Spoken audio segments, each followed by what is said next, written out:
Estimados estudiantes, tal como les comentaba en la parte anterior de la cápsula, en particular el paradigma constructivista se enfoca en lograr construir y estudiar la realidad en función de la manera en que la configuran esta realidad los propios individuos participantes del contexto de estudio. En este contexto es importante entender que la realidad que van construyendo, es decir, la manera en que perciben la realidad cada uno de los participantes de esa comunidad, es particular de cada uno de ellos y no responde a un proceso de carácter objetivo. Por tanto, dicha realidad no será en igualdad de condiciones para cada uno de estos participantes. Esto a propósito de que el conocimiento que posee cada uno de estos participantes es de carácter subjetivo y cada uno va a interpretar esa realidad de manera distinta en función de las experiencias y vivencias que haya tenido. Un ejemplo de un estudio de carácter constructivista podría ser una investigación en torno al proceso de construcción de identidad de género en los niños y niñas de una escuela rural. En ese contexto, puedo realizar distintas entrevistas a los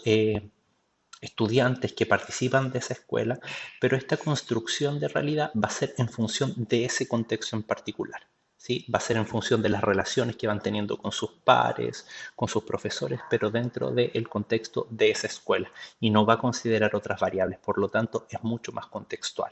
Y de la mano del paradigma constructivista va el paradigma interpretativo, pero el paradigma interpretativo, la diferencia que tiene con el paradigma constructivista es que en el fondo va a considerar, para poder comprender y entender la realidad que se está estudiando, va a considerar otros factores que van más allá del contexto de estudio. Por ejemplo, en este caso se propone un estudio a personas que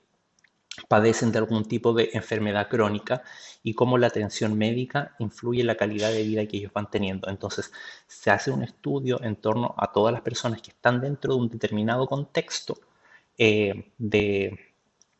salud, pero además de eso se consideran otras variables que puedan ir incidiendo en este proceso eh, de salud que están viviendo. Entonces, en el fondo, el paradigma constructivista y el paradigma interpretativo van de la mano con la diferencia de que el paradigma interpretativo no solo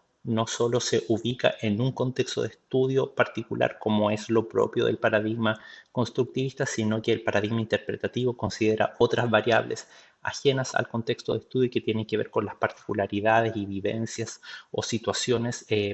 específicas de cada agente informante. Y por eso, si ustedes se fijan en este ejemplo, entonces podrían considerar otros aspectos asociados a contextos diferentes que puedan incidir en el diagnóstico de salud de los agentes que forman parte del fenómeno estudiado. Entonces se consideran otras variables ajenas al contexto mismo del estudio.